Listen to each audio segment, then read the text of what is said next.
Hey guys, this is Danielle Massi, licensed psychotherapist and master shadow worker, and I wanted to do something a little bit fun today. So we're going to be talking about the dark night of the soul.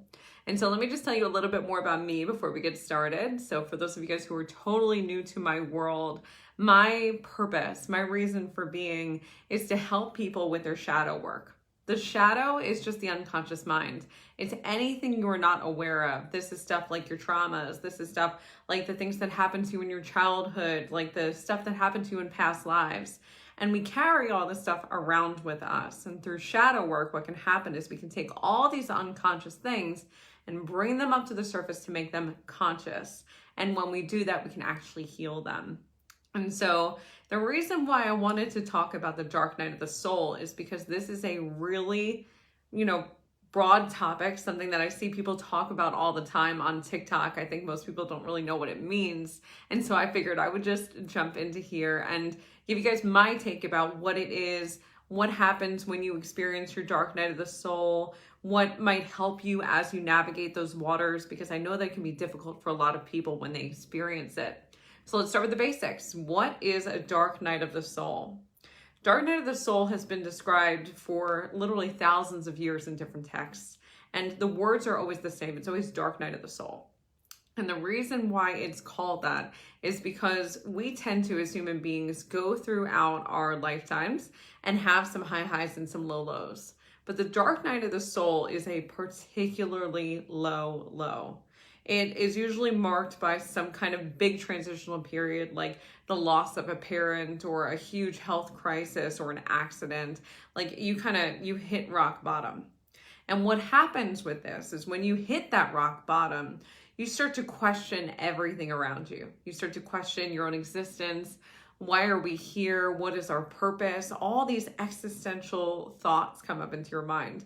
Other people more recent days have called this just an existential crisis. But in the spiritual community, I love the words dark night of the soul because it's true. Your soul really is going through that depth. And hey to everybody saying hi, I love you guys. So when your soul is experiencing that heaviness, like I know for me, it was my cancer diagnosis. I nosedived, right? And when I went through that, and when other people go through that, they start to question everything around them. Like, what is going on for me? And what they might experience internally is depression. What depression looks like is feeling like you don't want to get out of bed, trouble sleeping. It can be trouble with food. Like you just eat until you can't stop, or food doesn't really do anything for you. It's almost like ash in your mouth. Like it just doesn't taste good. So those are some of the symptoms that you'll see.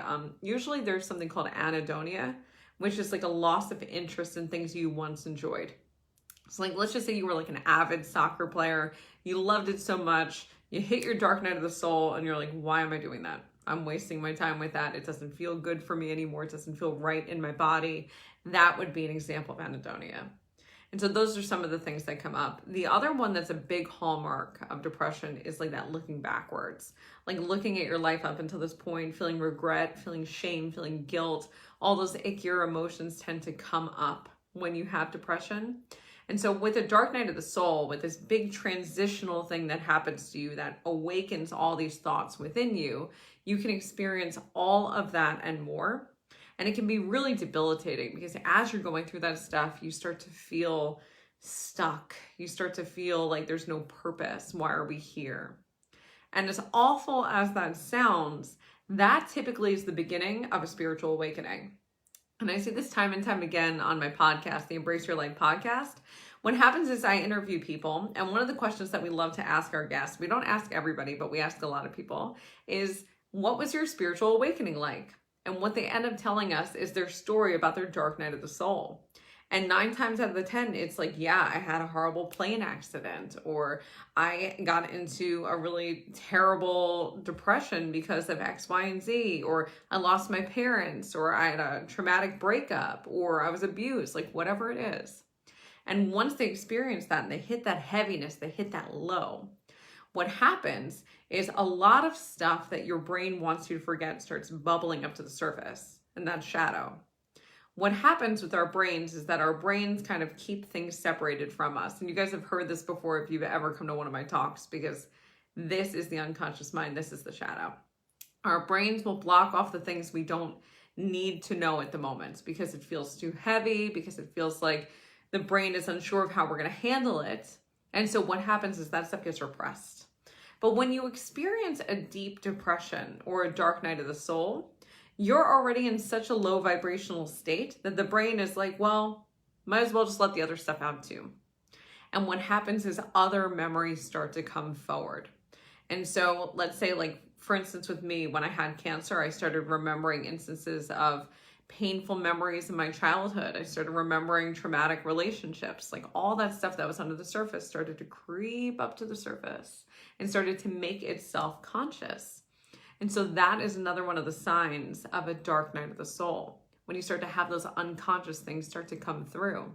A lot of people with their dark night of the soul report having past life memories where all of a sudden they remember the Middle Ages, or they remember being in Egypt. They remember being in France. And as they have these memories, as they creep up to the surface, they don't know what to do with them, because that can be heavy, right? That can be really intense for you to carry all this stuff up. Like, and remembering that time that you got hit when you were 3 years old, or a past life memory, these things can be really intense. And so it just deepens that questioning of, what is it that I'm doing here? What's my purpose? Why am I going through all this? All those questions that the dark night of the soul tends to conjure up. It all pops up to the surface to be dealt with. And from the universe's perspective, when we hit that depth, when we're like kind of at that point where things are heavy, things are hard, we're not sure what to do, the universe is like, good. Now that we ripped the Band-Aid off, now that we got that out of the way, let's really just open this up to possibilities. Let's open this up to everything being a question. And so you start to question your own existence. You start to question your role in this world, your purpose here. Why is it that you are incarnated at this time? All these questions start to come up. And so that's the next sign of a dark night of the soul. The next sign is having all these questions about your own existence coming into play. And it's cool because that's sort of like the shifting point, right? Like a dark night of the soul is like kind of like heavy, where you're just kind of going down that slide, and then you hit the bottom, and then you need to make your way back up. And for me, that always is that shift into questioning who you are and why you're here, because that is spirituality at its core. The second you start to question your own existence and the universe and your purpose here, you're starting to get onto the right track. You're starting to get exactly where you need to be, which is really cool. So that's the next thing that you'll start to feel as you go through a dark night of the soul. You'll start to question everything about who you are and why you're here. So when those memories come up, like the memories from the time that you were hurt as a child, or the memories from when you were in a past life, as those things come to the surface, you might not readily be putting two and two together. You might not be readily understanding the patterns, but at the very least, your brain is making the unconscious conscious. That way you can start to think about, how can I put these pieces of the puzzle together? You start to get some of them, and you can start to think about what it is that you want for your life. So whatever it was that caused you to hit that rock bottom, like if it was the loss of a parent or a friend, or if it was a diagnosis of some sort, like for me, it was cancer, or if it was an injury of some kind, whatever it was that brought you to that bottom, this is your way out. This is your way out. And once you have that way out, once you have that clear trajectory to get out of it, then everything starts to move so quickly. And Kristen said, my parents' divorce. Yeah, it happens that way for a lot of us. Divorces can kind of trigger something within us where you hit that rock bottom, especially when you're a kid, and that happens.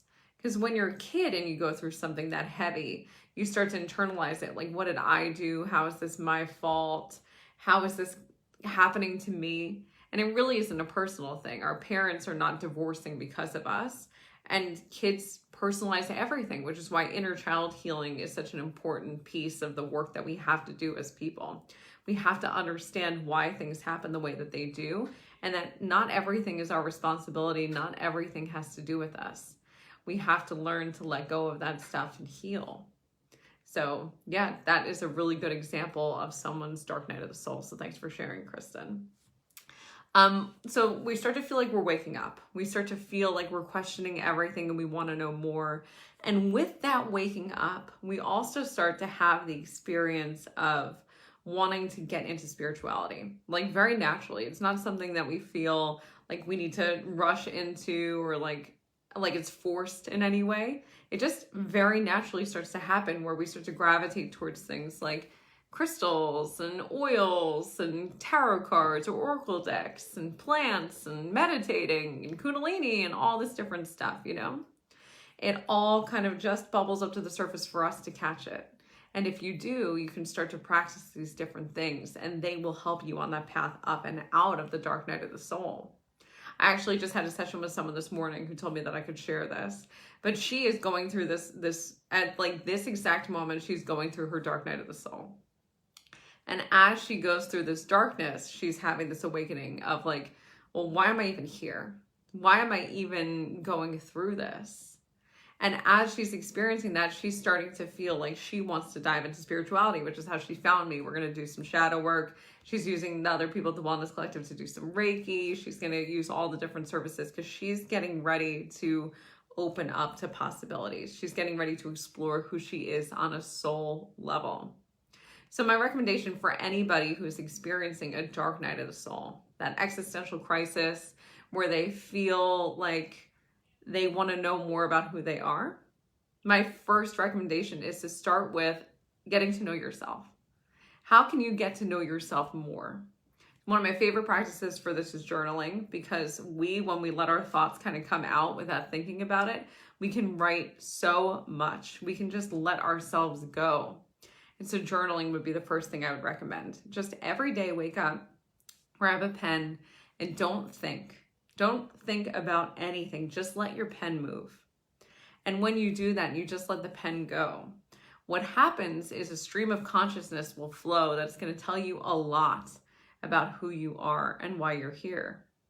And so you can just kind of let that go and see where it takes you. And you'll start to connect some dots with that too, because you might be writing about things like maybe you woke up and you had a dream about a past life and you start to write it down and you realize that was connected to that time that your parents divorced. Like the same feelings, same emotions are coming up and you start to put together the different pieces. Lauren asked, can you have multiple awakenings or dark nights of the souls over the years? You can. But when it comes to dark night of the soul, if you have one and you find your way out of it and into spirituality, you shouldn't have another. I think the purpose of them, and this isn't written anywhere, this is just my own personal feeling, but my thought is the purpose of the dark night of the soul is to bring us back onto the path that we're meant to be on. Like every single soul is here for a reason. We are all here to wake up, to have experiences that heal the karma from past lives. We're meant to have experiences that remind us of who we were meant to be, and then we're meant to act out our soul's purpose. And so everybody has a soul purpose. And I just did a live on that like 2 weeks ago where I talked about the archetypes, the different archetypes that one has for their soul's purpose. And so if you're having multiple dark nights of the soul, that for me is an indicator that you're not getting onto the path that spirit wants you to get on. It's like you're sort of waking up and then, let me just backtrack a little bit. Let me just go back this way. And the universe is insistent, right? Like the universe will put things in our path until we get it. So like the first time it feels like a whisper. The second time it's like they're speaking directly to us. The third time it's like they're yelling. And by the fourth time they're like throwing shit at us. Like when spirit wants you to get a message, they really want you to get a message. That's actually how I felt about my dark night of the soul, that I had like 4 or 5 opportunities to wake up in some respect before that, and I didn't take them. And so they had to give me some debilitating issues, some like real crisis to fully wake up. Because I also know people, and this is definitely more rare, but I do know people that just sort of wake up and they don't have to go through the experience of a dark night of the soul. They just realize the intuitive nudges, they feel the hits coming through, they get the downloads, and they go, okay, I'm going to start playing around with this stuff. I'm going to start just meditating and see how it feels. So I hope that answered that question, Lauren. Let me know if you have any follow-ups to that one too, because that was a really good one. Okay, so the first tip that I had for if you go through a dark night of the soul is to journal. The second one is to start playing around with things like oils and crystals. And the reason why is because I sort of think of these almost as like decorative pieces to spirituality. Like they're not everything, they're not the core of it, but they can help you in some way. Just like a handbag can help an outfit. So start playing around with them and just see how they feel. So like just pick up some oils, you know, use them in any way that you see fit. But the way that I like to do it is to just smell them, kind of like rub it in between my palms, breathe it in a few times, and then I drop in a meditation. And what I find when I do this is that my meditations are enhanced. They just feel a little bit more expansive than when I don't do it. And so that can add something. You can also bring crystals into play too, because it's super fun. Somebody said, I was definitely one of those that didn't go through a dark night of the soul. Good for you. And somebody else said, I didn't either. That's amazing, because I think dark night of the soul really is one of those things that you go through if you're not listening. And that was me. I didn't listen. I'm stubborn. And so I just kept being pulled onto the path of spirituality and then being like, but I could do something else instead. Someone said I did become interested in spirituality and after my first miscarriage. Yeah, that would be a dark night of the soul. When you go through that loss and that confusion, that can really open you up and really allow you to start to question everything. Like, why are we here? Why would this happen to us? How can I get through this? And that's how we kind of find our way into spirituality. Let's see, since my spiritual awakening, I've remembered some buried things, but that wasn't a pivotal moment. Yeah, it's sort of like a slow burn when it happens like that. Like, it's not like a dark night of the soul. It's just like little pieces coming undone. And I've had that experience throughout the years where like every so often some more pieces will kind of come up, especially when I start to get into my shadow work, because that's intentionally peeling back those layers.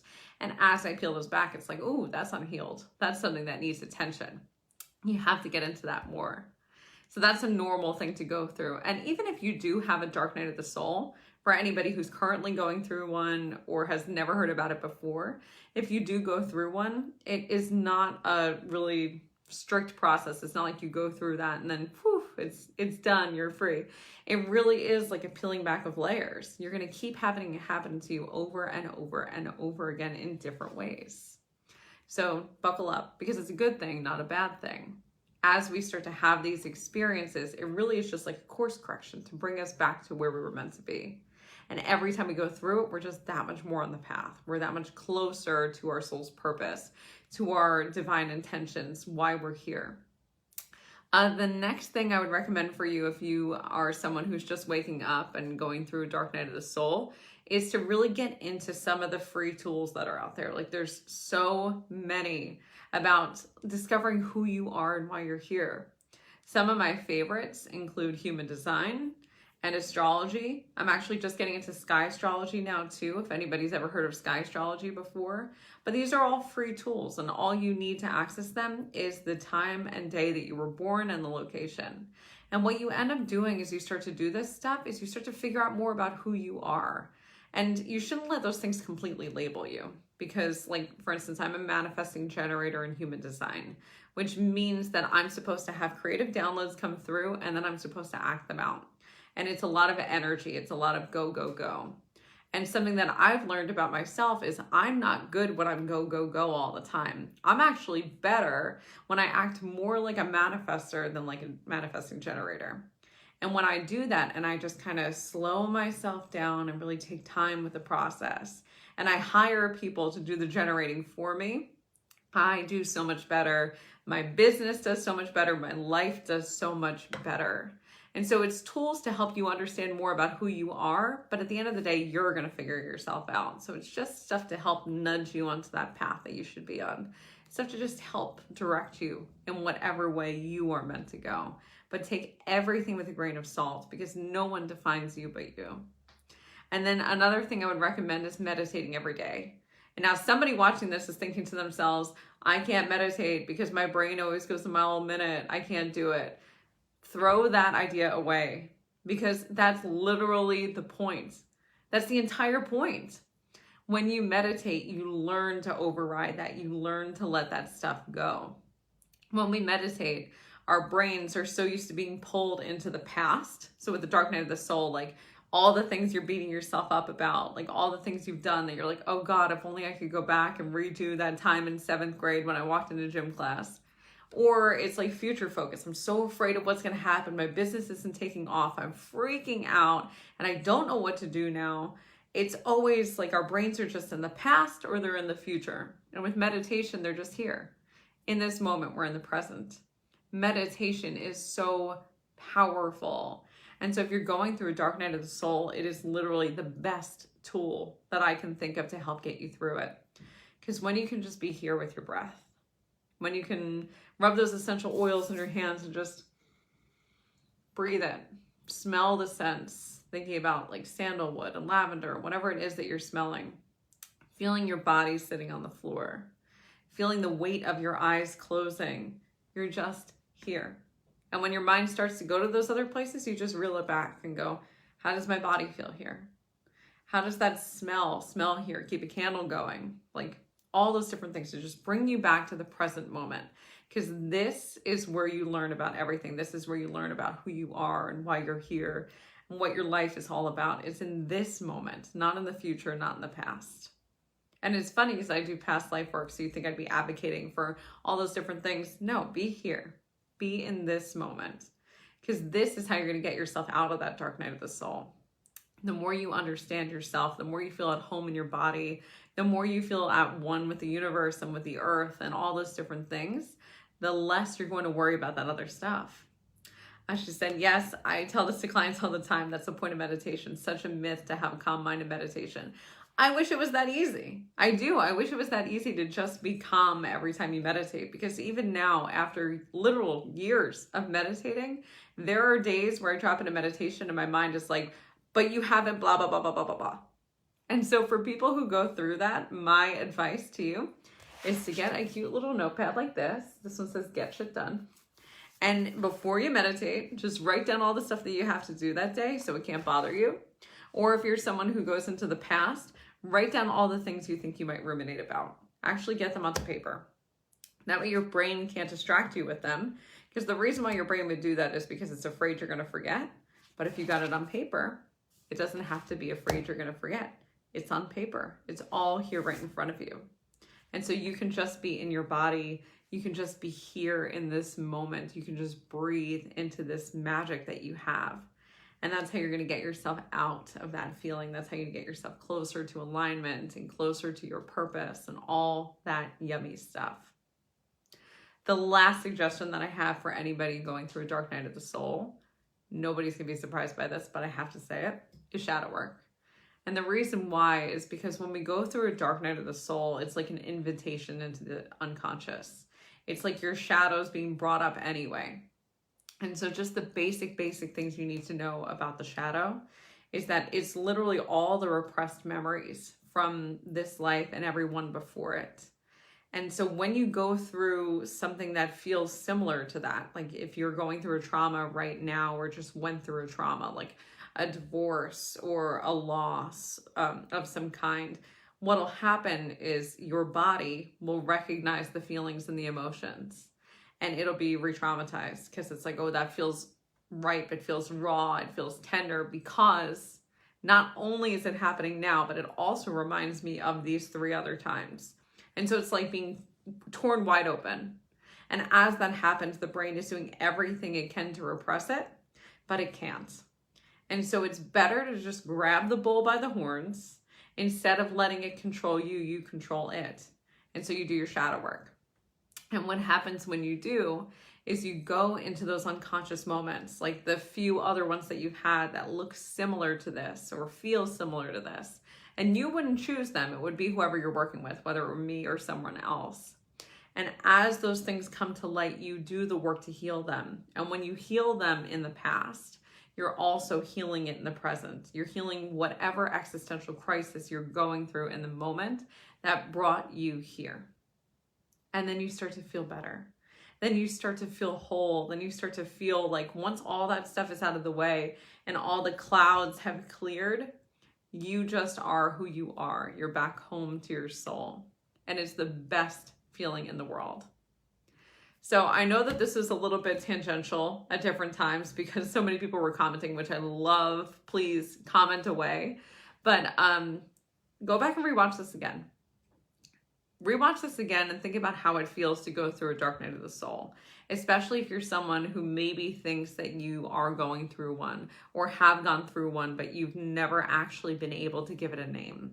And when you do, start to think about some of the advice, start to think about some of the possibilities that you have laid out for you, the potential healing tools that you could use, and try to integrate them into your life to help you get onto the path that you were meant to be on. And so I'll leave this one at that. I'll also say that there are just 2 spots left in the Create Your Light Academy, which is my group shadow work program. And so if this feels like it's you and this is sort of where you're at, the Create Your Light Academy is a clear pathway through. It's 8 weeks long, and a few of my alumni are in here right now. And during those 8 weeks, what happens is that we dig into those shadow moments and we heal them one by one. And you get to do this over and over and over again because you can heal as many times as you want. All the recordings are there for you. The sessions are live, so you're doing them with me. I'm channeling guidance through for you. And we're just healing at rates that you cannot even imagine. This magic is not going to be open for too much longer. So if you want in on it, make sure that you sign up now or just DM me to find out more information. Kristen asked what oils I like the most, and I'm going to show you guys my favorites. There's a brand called Pravaha Elixirs, and it's based in, I think it's based in the UK or in Spain, but the brand itself uses spirit guides. So these 2 are Mary and Anna, so you guys can see them. And let's see, that's a little bit better. Up here for you guys, there we go. I love their oils. They're so powerful, and they have so many different ones. So like I've got Isis and Osiris here. Ooh, there we go, now we can see it. And they have other ones, like I have Avalon. There's different oils to invoke different things. And the reason why I like these versus things like Young Living and stuff like that, it's just because they have an intention behind them. Like this is specifically supposed to invoke certain spirit guides, which is something that I do a lot of the time when I work in the way that I do. Yeah, they're so good. I definitely would recommend. Some other spiritual tools that I would definitely recommend. I love Fairy Essence. These are so good. So these are like dropper. Ooh, can you guys see this on IG? Hopefully you guys can. Yeah, these are like under the tongue droppers that you put on, and they're fairy essences, so they're all made with flowers under the tongue just to enhance what it is that you're doing and working with. So they're flower essences and they're magical. Last thing I'll shout out is Sovereign Soul Medicine candles. They're so good and they smell incredible. I use these whenever I'm working. So Illume is anytime I'm trying to invoke the awakening up. So if I'm working with someone who's like right on the edge of like waking up something specific, that is the one that I'll pull out. There's Catharsis, which I use for shadow work. When I use Create Your Light Academy, I use both of these because we're awakening and we're also burning away anything that needs to go. I also have Dark Moon, which is like a limited edition one. They're just so good. There's so many tools out there. Oh, and for Oracle decks, if you guys don't have them, Rebecca Campbell has the best beginner Oracle decks that you can imagine. They're so pretty. Let me go show you the box and also the cards. So this one's the Starseed deck. She also has the Work Your Light deck, which is like a beginner level deck. I like the Starseed deck though. It's so powerful, so potent. And what you do when you're working with a deck is you just shuffle it at random and you think of an intention. What is it that you need to know? What is it that you need to hear? And so if we were to do that for all of you guys watching this right now, what does this group need to know? What is it that they need to hear?